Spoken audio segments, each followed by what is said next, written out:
How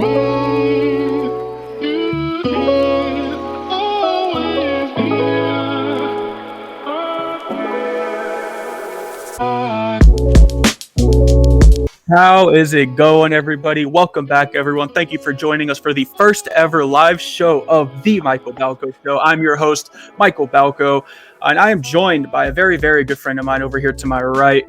He's a writer and contributor for whothatdish.com. He also has his own show called The Black and Gold Hour. My boy Merv Walls, how we doing today, fam? Good, man. Good, man. Happy to be here. Thank you for having me on, man. I really appreciate it, man. Yes, sir. Yes, sir. I've joined his show so many times, so I had to return the favor real quick. You already know. But the reason I want to have my boy Merv here today is because we have a very special guest. He recently signed with the New Orleans Saints as an undrafted free agent from Iowa State. Please join me in welcoming Dylan Soehner to the show. How are we doing, Dylan? Doing good, man. Excited to be here. Excited to, start getting out into the Who Dat Nation a little bit and kind of feel it out. Yeah, man, we're super excited to have you too, man. I was watching you in college, and I loved your play style and things like that. I know a lot of Saints fans do too. We've heard nothing but great things about you, so we're super happy to have you on the show today. But first and foremost, we got to rep that area code. Tell us a little bit about your hometown and kind of what makes it so unique. Man, there ain't a lot to tell, to be honest with you. It's a small hometown. I think population's like 4,000, 4,500 maybe. So not real big, one stoplight kind of stuff. And, it's close to Fayetteville where the University of Arkansas is. So that's probably like the nearest landmark. But, unique wise, there is a Civil War battlefield there. Some people think it's cool they'll travel to go see it, even though, I grew up next to it. So it's not really that cool to me. But other than that, that's really all we got. Just small town. It's cool. Everybody. It's cool for me to go back because now I get out places and, some people kind of look at me a little different or maybe treat me a little different where I go back to the hometown and it's like, oh, Dylan's back, that's just him. So it's kind of cool to have that feel still there. Yeah, man. And I definitely relate to the small town growing up in Virginia. Hampton is kind of a small town. Everybody knows everybody. But thinking of small towns and going back to your high school days, you went to Prairie Grove High School, a 3-star recruit, and you had, offers from Purdue and Missouri. But I want to ask you why you chose Iowa State. What led you to bring your talents to that university? Yeah, man, it really ended up not being that hard for me. I had scheduled a few official visits, took my first one to Iowa State, committed right after it.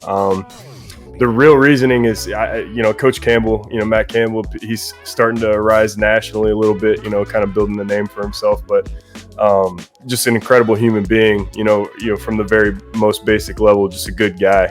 On top of that, a great football coach and a winner. He's going to win wherever he's at, and I kind of knew that, and I trusted him and his staff. They all stick together, which you don't really see in college football today, and that's a really neat thing. We've got coordinators that could go get head jobs, but they just know, they want to be tight knit and they're all best friends. And so, but he did at Toledo, and I was like, and this guy's going to win. And, they worked out for me. Yeah, so during your career there, we saw you win several awards, some good academic awards as well. So you got it done in the classroom as well as on the field, which is always a good thing. You saw a lot of success on the field as well. Kind of at what point did you realize you could take your talents, to the next level, to the NFL level? Yeah, I mean, obviously always been a dream since a kid, right? Everyone has the dream. I think after my redshirt freshman year going into the sophomore season, my role was developing. It was getting, I was becoming more involved offensively. I was always a big special teams guy, but as I started to see my role evolve on offense a little bit and, having success in that role was like, man, I think I could probably do this for a long time.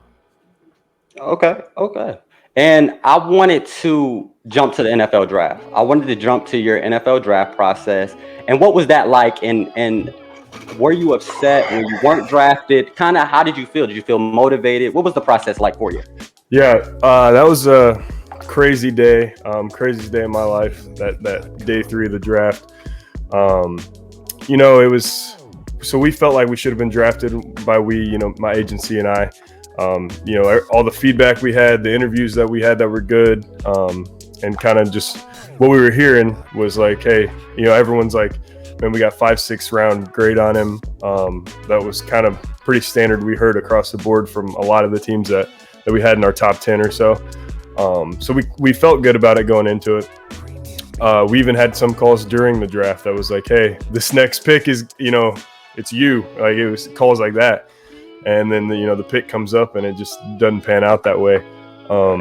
So, it was disappointing, I guess, but at the same time, there's pros and cons either way. Obviously I ended up in a great place and, with a pretty sweet undrafted free agent deal.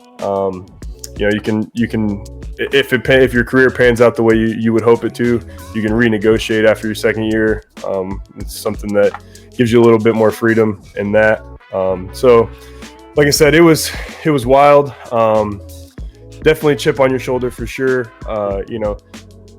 Whether there should be or not, you can argue that because, the draft, it is what it is. It's kind of all fluff. And then, you gotta put the pads on and roll the ball out and play ball. So, that's kind of what I'm waiting for at this point.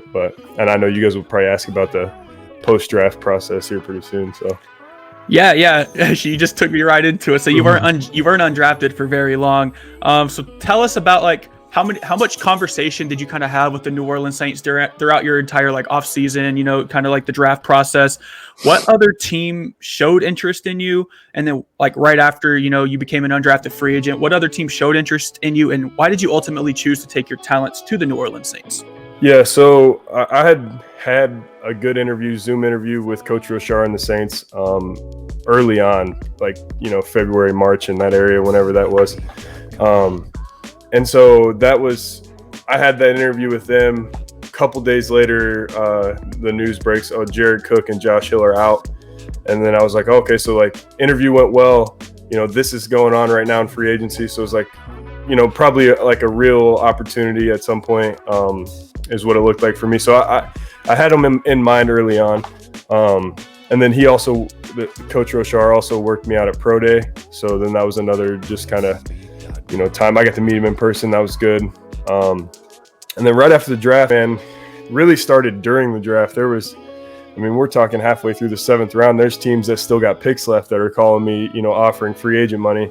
My agent, he's not hearing it. He's like, man, if he's that big of a need, you got a draft pick. What do you mean? So it kind of went like that for a little while. But then when the draft ended, man, it was like a movie. Honestly, there was calls flowing in. I'm having to hang up on head coaches because I got to take another call that I don't even know who it is.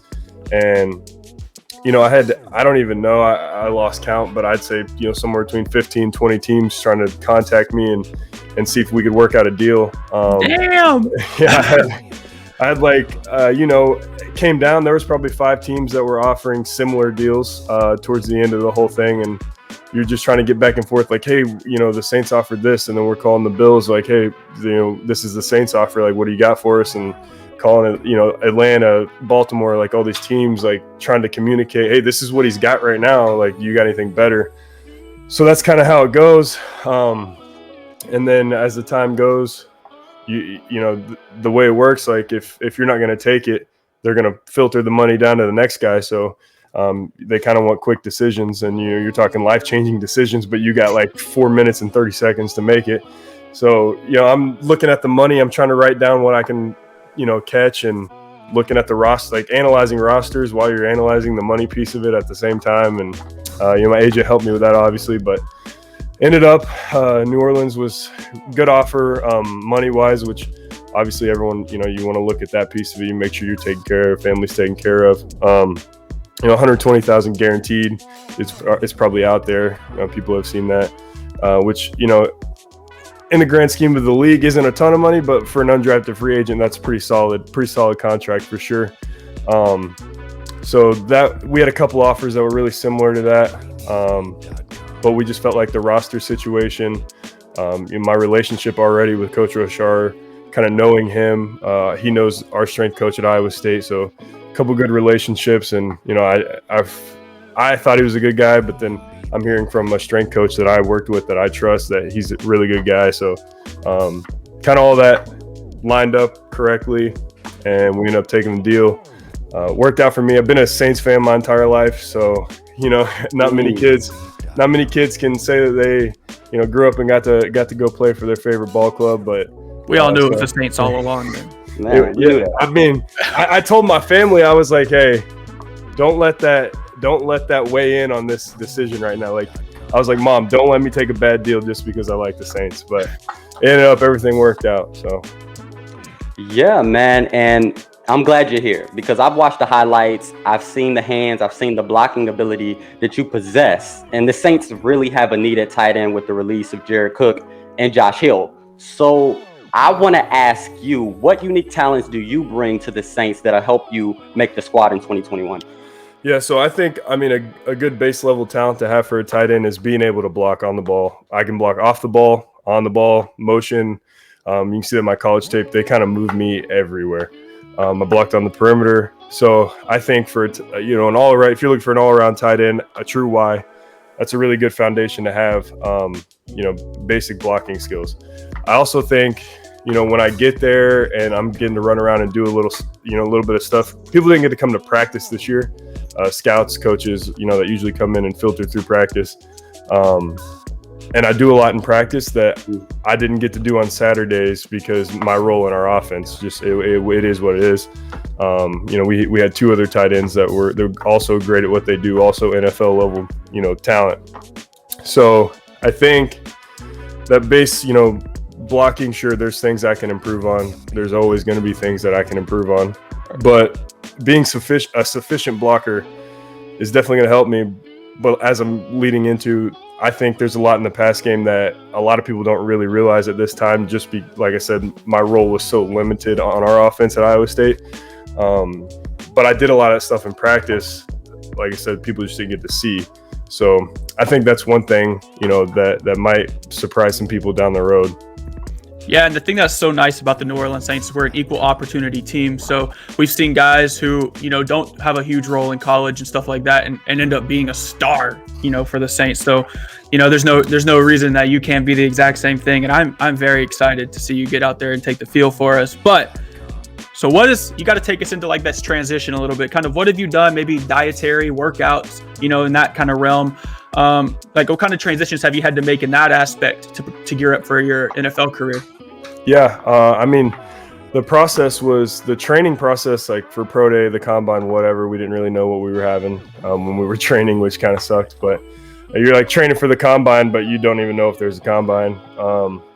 That was a little weird. That was kind of a transition for me because the workouts they just weren't what I was used to. I'm used to training to be a better football player, but it turns out that training to test at the combine doesn't exactly match up with training to be a better football player. So that was a little bit of a transition. Workouts were structured a little differently, did things a little differently. Diet's a huge thing that, some people in college it just doesn't happen. One, you're too broke. Maybe your program doesn't provide you with, as good as a food as they could. So that's a huge piece of it for sure. Getting somebody, the easiest way I do it is I get somebody to make pre-made meals for me, and I'll pick them up every 2 or 3 days, and all you do is pop it in the microwave, and it's rationed, it's healthy, it's good, and you do that research beforehand before you buy it from them. But that's the easiest for me. I do like to cook a little bit, but it's been so crazy busy all the time this off season, so just buy the pre-made meals, man. And that's been a big piece of it for me, something that I didn't really focus on in college as much. Resources are what they are. They provided meals, but you just eat what they provide. But being able to like go out and actually, change your diet on your own, definitely has helped me a lot in training. And I've definitely seen improvements in a lot of areas from just that.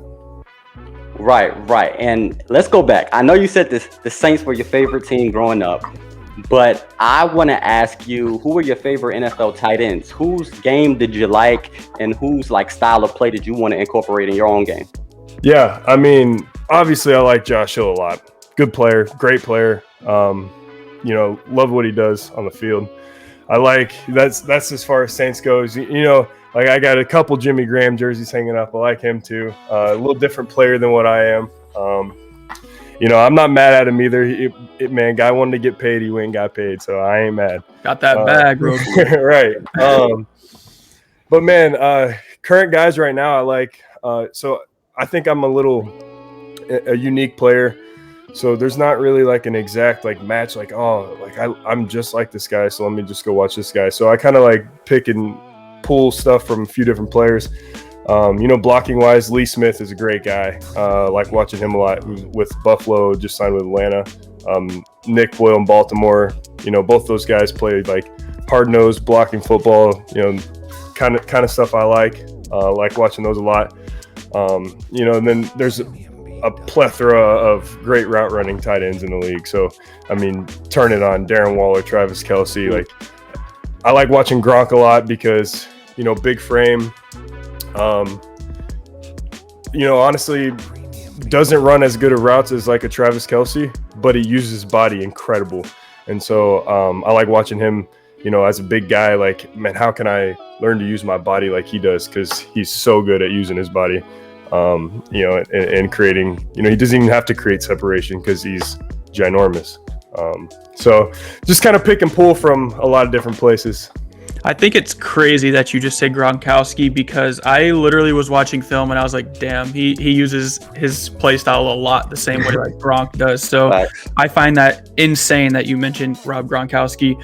It just means I'm actually kind of decent at watching film. Well, I mean, man, I'm not saying my career is going to pan out like Rob Gronkowski, but if it does, we're not going to be mad because, man, you talk about the greatest ever right there. So hey, as long as we can equal out to the same amount of rings that Gronk has, we'll be good. Yeah, all right, so, facts. So who is the best player you've ever played with and against? You can take it back to little gritters, college, high school, it doesn't matter, my man. Just shout out a few names that you can kind of think of that you've ever played with and against that were like, damn, you're really talented.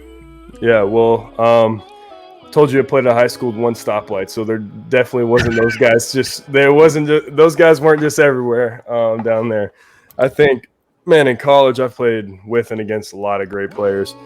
Currently on the team, Breece Hall is an incredible football player. Our running back right now at Iowa State. He's just got that whatever that it is, like. He's not the fastest guy on our team and he's not the strongest guy on our team, but he just makes it happen, and it looks effortless all the time. Against this last season, that edge guy at Texas, he's pretty solid. Joseph Osai, he got drafted to I don't even remember where, but me either. we had a there was a linebacker from Texas Tech, Jordan Brooks. Really good player. I think there's a lot of good offensive players in the Big 12, but I don't study them or play against them, obviously, because I watch the defense. But, man, those are just a couple names off the top of my head. But there's definitely, there's a lot of talent out there. And as time goes on, it's getting crazy, like how talented people are. So you've, been able to achieve a lot in your football journey. But I always like to ask, athletes, how do they define success? And it might be on the field or off the field, but so how do you deal in what success mean to you? Honestly, personally, we're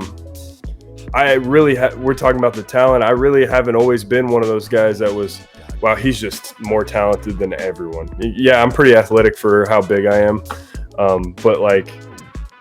So for me, it was always reaching my full potential. That's kind of how I measured my success. Like if I felt like, maybe we lost or maybe I didn't perform as good as I needed to, but if I felt like my potential was reached in that moment, then, that's kind of how I've measured success to this point. So we got to ask it. Who you bump into pregame? Who's on your pregame playlist? What genre you rolling with? What do you listen to if it's like a big game? It's huge. This is going to define how much we like you. So this is a tough one for me because the genre, I don't even have I listen to like every type of music that's out there. Like if you threw on some jazz, like I'd listen to it, but like I'll bump country, rap, whatever. It doesn't even matter. Give us your top 3 country, top 3 rap. Oh man. Okay. Are you talking artists? Yeah. Man, okay, so Luke Combs a good guy. I like Luke. Okay. So I'm a little partial. I don't know if you even know him. He's kind of smaller. Cody Jinks. I went to a concert of his, so it's a little partial to him right now. Shout out Cody Jinks. Yeah, shout out our boy Cody Jinks. You know, trying to get him to play at the wedding and stuff. Let's do it. Let's see. Man, there's so many good ones. Tyler Childers is a good one too. He's got some bops. He's more like country than a lot of what people think country is. On the rap side of stuff, man. Here we go. This is it. Yeah, this is it. But like, I have to be careful what I say because like there's a lot of that. This is a point of argument in a lot of places, right? And there's like where I feel like where you're from is like a big thing as far as like rap music, right? So now if I don't have any, and I don't do a ton of research on where these rappers are from now, if I don't have any Louisiana rappers in my top 3, I'm gonna apologize to begin Just with. throw Lil Wayne out there real quick. But right? that's my dude. That's my dude for sure. All right, Okay, you good? You're good. You're golden. But like not really recently. Yeah, I got to go back a little ways. Like recently, I haven't been feeling it. But you way back. I mean, like Fireman was my walkout song in baseball. So like, it is what it is. About 5 years ago. 5 years ago, you couldn't touch Lil Wayne. Yeah, no, yeah. I mean, greatest ever for sure. Yeah, so he's definitely up there. Represent for the white boys, Eminem. You got to do that a little bit. I got to be Arlo too, bro. Yeah, got to be partial to Eminem for sure. Let's see, Lil Wayne, Eminem. It's definitely pregame too, Eminem. Like, oh yeah, you gotta get fired up. Yeah, both of them. Man, I'm not gonna say Drake though, just because like that's basic. And like what he's good though.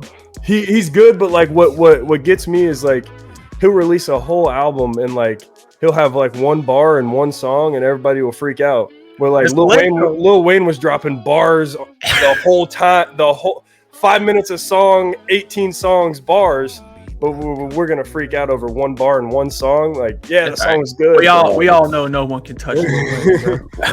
But so yeah, I guess I mean Lil Baby's. I like Lil Baby. Oh yeah. Bet. Okay. Lil Baby carried Drake's last song, so we're all Gucci there. Oh yeah, he did. Yeah, he did. Okay, so you gave us your three artists on the country and rap side, but we're Saints fans here, all of us. We're glad to hear that your favorite team was the Saints. So, as you transition to the NFL, when do you report to New Orleans? What's kind of the process like as you transition to the professional? Yep. So right now it's Wednesday. So whatever today is, 6 days from now, I fly down there and then. We'll do, physical, whatever, and then rookie mini camp is next weekend. And then after that, I'll kind of figure out where we're going to go from there. There's voluntary OTAs, that kind of stuff. I'll probably be around for those. I just want to be around, like as much as I can. So trying to rent a place right now. And they offer you up like a hotel, but I've got a dog and a fiance, so that doesn't really work for me that well. So I'm on there. Like I've looked at every rental property in the area probably 5 times. So trying to find a place to rent, and then I'll get down there and hopefully stay down there for the rest of the summer. That's what's up. So one last question for you, Dylan. I ask it on every one of my podcasts because it's important. So what kind of advice can you give to those young athletes out there aspiring to chase their NFL dreams just like you are?